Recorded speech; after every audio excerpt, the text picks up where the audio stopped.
Tag tayo ng mga bikes namin, but eto yung shop namin, JL Antelope Bike Shop, and eto yung address. Pero eto kasi nasa boundary kami ng San Pedro and Muntinlupa. Kaya kung i-search nyo sa Google, ayan, JL Antelope Bike Shop, and then yung pasukan nyo is RMT to nasa Muntinlupa kasi nasa boundary. RMT kasi yun yung pasukan, and then eto yung shop namin is nandito sa loob. So, RMT Industrial Complex to nasa Muntinlupa. So yan, more on bikes na lang available kasi almost sold out na yung may e-bikes. Ito yung mayroon tayong isang e-bike dito pero sold out na din yan. So ito yung pinaka namin display or showroom. So wala kaming shop sa labas but then meron kaming mga partner. So ito available yung mga Solana steel as you can see. So ito yung pinakamura ko na fixie na available po. So diretsahan na tayo para hindi sayang yung oras. And then yan, nakikita nyo yan lagi sa live ko. And eto, meron tayong mga 9 colors, I think 10. Ayan, pero sold out kasi yung steel. So eto, meron tayong color yellow, color cream or beige, maroon, and then color mint, green, blue, tapos yung rose gold.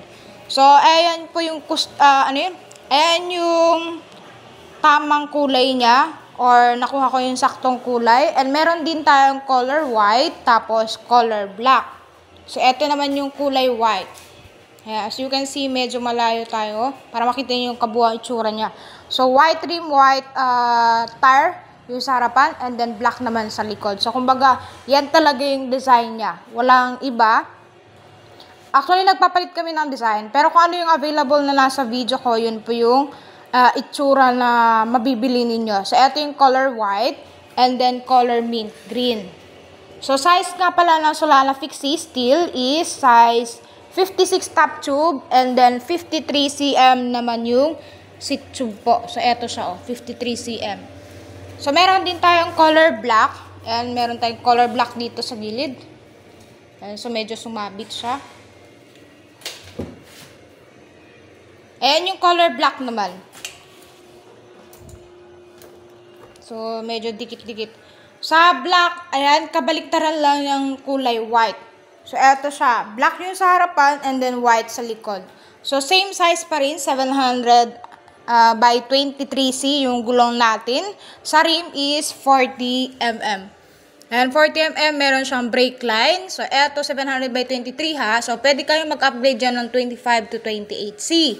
Tapos, yung hub natin, flip-flop hub or coaster hub, yung pwede siyang baliktaran. So, meron siyang free wheel and meron siyang fixed gear.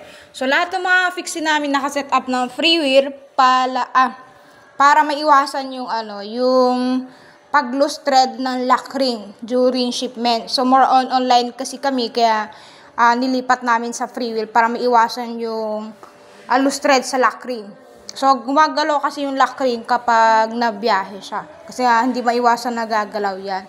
So, eto, same 700 by 23C. Yan, same lang din dito sa road bike. Tapos, kagandahan niya is meron siyang handbrake na kasama. Eto ang size kasi is pang newbies. Kaya meron siyang handbrake. Pero optional naman yung paglagay ng handbrake. So, it's up to you kung gusto mong gamitin or hindi po. For safety purposes naman siya or emergency brake. Meron siyang kasamang bar tape.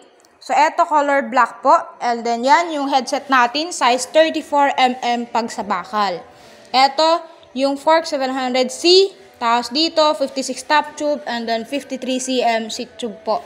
Sa bottom bracket natin is 118. And then seal bearing po yan. Ayan siya.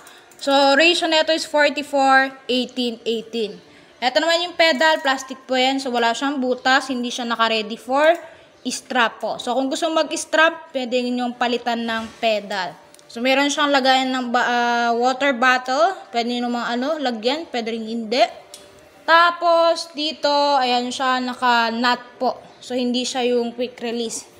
So, same lang yan. Nag-assemble lang kasi tayo ng madami para for, tag nito extra kasi umalis yung kasama ko. So, ako na lang yung naiwan ngayon. So, eto yan. Same lang din. Color white, color yellow, mint green, maroon, blue, rose gold. Tapos, meron tayong stainless and ano pa ba yung ibang kulay na available. Yung violet tsaka stainless yung wala. Pero 10 colors yung available natin Solana alloy. Sold out nga lang yung dalawa. So, eto, pwede siyang pick up, pwede rin order online sa TikTok and Shopee, tapos Lazada po. So, ang price na ito, 4,100. So, syempre, straight geometry na po yan. Medyo lumaki yung size niya. Meron din tayong pinakamura, 3,699. Pero available yun by 3rd week of January. So, medium size naman yun. 56 top tube and then 46 seat tube yung size nun. So, eto kasi is 53. So, medyo mataas na po yan. And straight geometry. Yun is slope naman. So, yan yung kulay white. Oh. Ayan, yung itsura niya.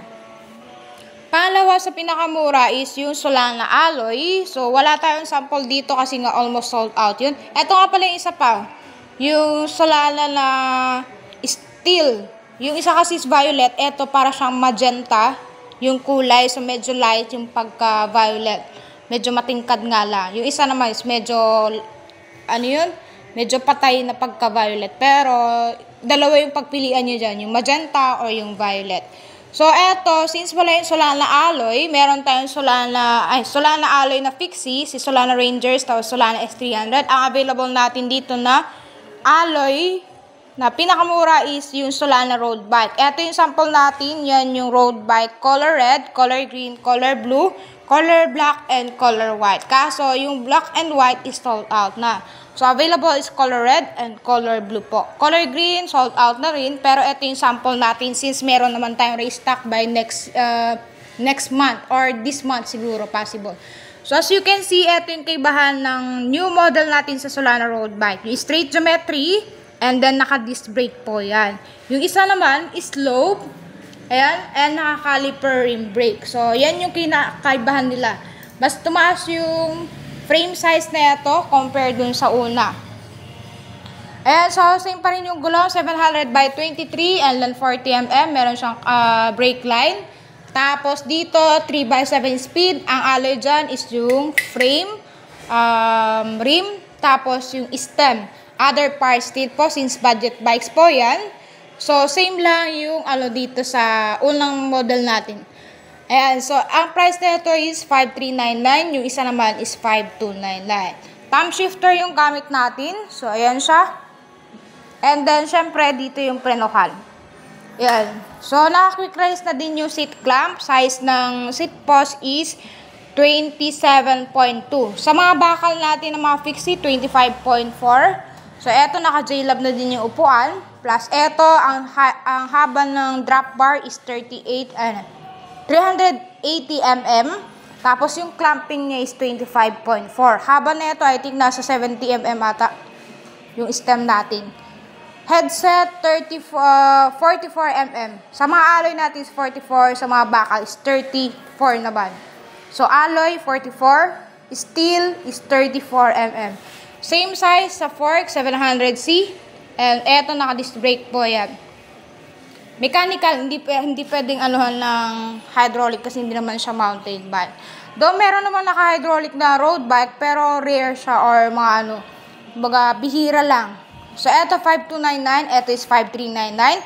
Eto yung bagong model natin ha. So, mataas yung frame size niya, size 58. Eto naman is 53 or 52 kasi slope to eh. So, ayan yung road bike. And then, eto pala, meron tayong fixie na color black dito. Solana fixie steel ha. So, yan yung kulay black. And then, eto naman yung kulay white. So, parang nag-ano lang. Eto pala, napalitan lang yung rim. So, mag-isa lang yan. Ay, actual, eto yung talaga yung yung rim niya. Yung color white rim and then white tire. Kumbaga, pinalitan lang. So, eto naman, yung unang-una na pinakamura ko na J-Lab alloy, kung naghanap ka ng budget meal or budget fixie na alloy na, syempre. And tawag na ito, hindi ka nalugi dun sa mga parts niya. So, 7,299, ito yung mabibili mo. J-Lab fixie alloy, color black, color white, and color red. So, since almost sold out tayo dyan, ito na lang available yung nakasabit.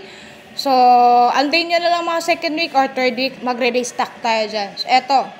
And more on alloy parts, yung part ni J-Lab alloy, V1 to kasi ito yung unang-unang model. So, ang bakal dyan is yung fork and then yung seat post po. The rest is alloy na po yan. Ang ratio nito is 46 18. Ayan. And then, naka-alloy pedal na din. Plus, meron siyang strap kasi wala po siyang preno. So mga nagtatanong, bakit walang preno? Ayan, fixie po yan. And meron naman tayong mga option dito na merong preno. Merong preno. Like si J-Love Breaker. Ayan, meron siyang preno. Kung ayaw mo naman may preno, ayan, si J-Love V1, J-Love Plain, and then J-Love Supreme, J-Love Aero. Kaso yung mga yun is limited edition lang. So, yan siya. Hub na ito is Neko hub. Ayan, baliktaran din. Or yung flip-flop hub, yung ginamit natin. So, ito meron siyang brand, yung Neko hub. 32 spokes. Ayan. And then, 40mm yung lapad na rim. Size ng gulong is 700 by 28C. Ayan, 700 by 28C. Naka-chowy ang tire na din po yan. So, tan wall po.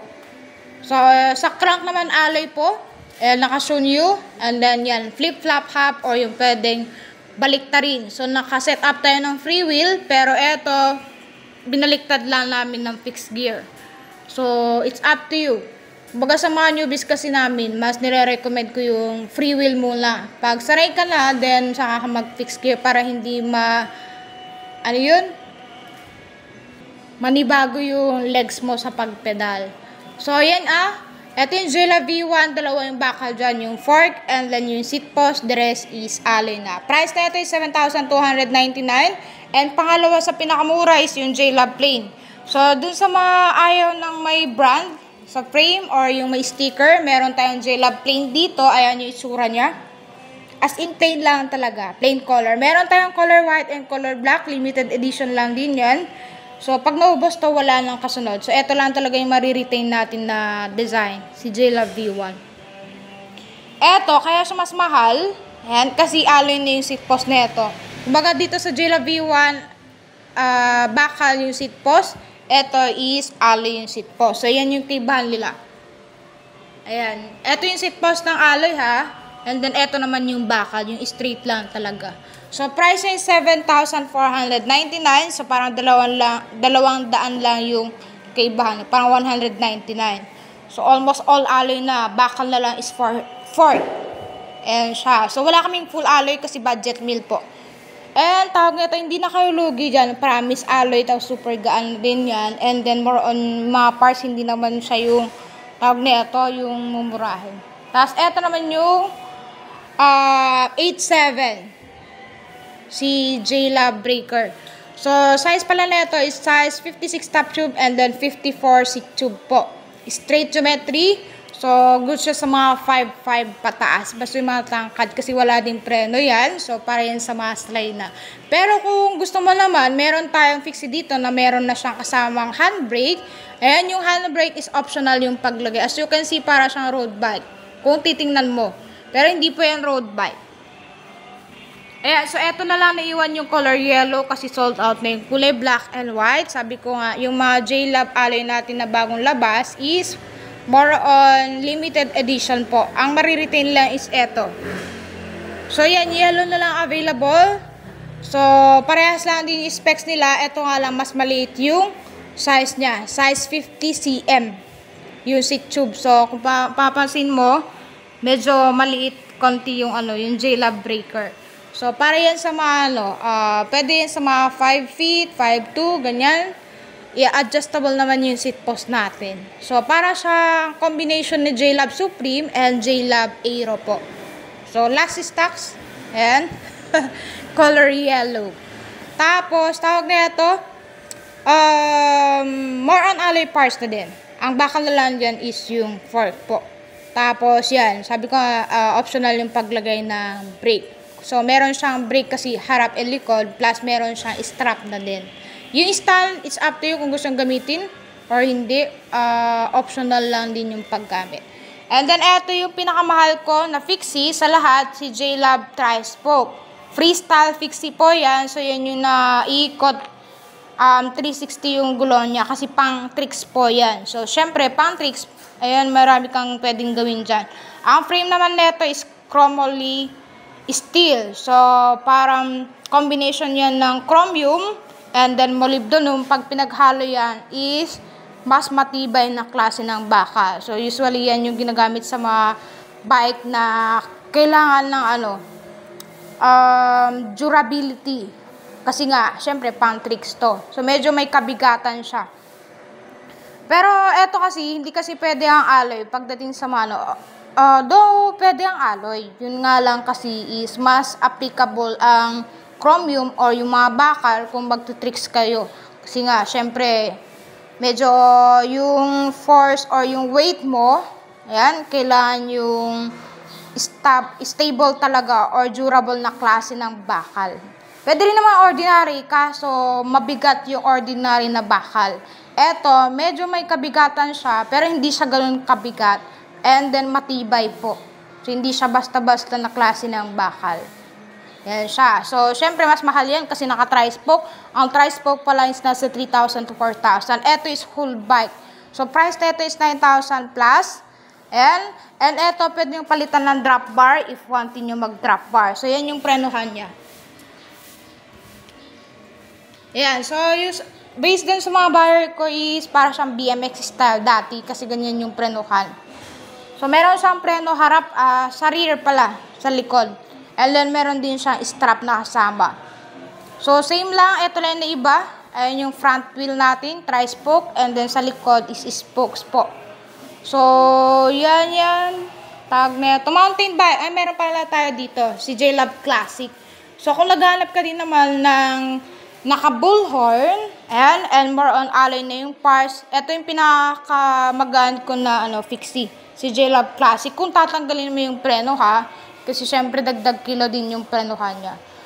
So, J-Love Classic, as you can see naman, para mga pang-vintage yung itsura niya. And medyo lang yung itsura, kumbaga medyo modern lang.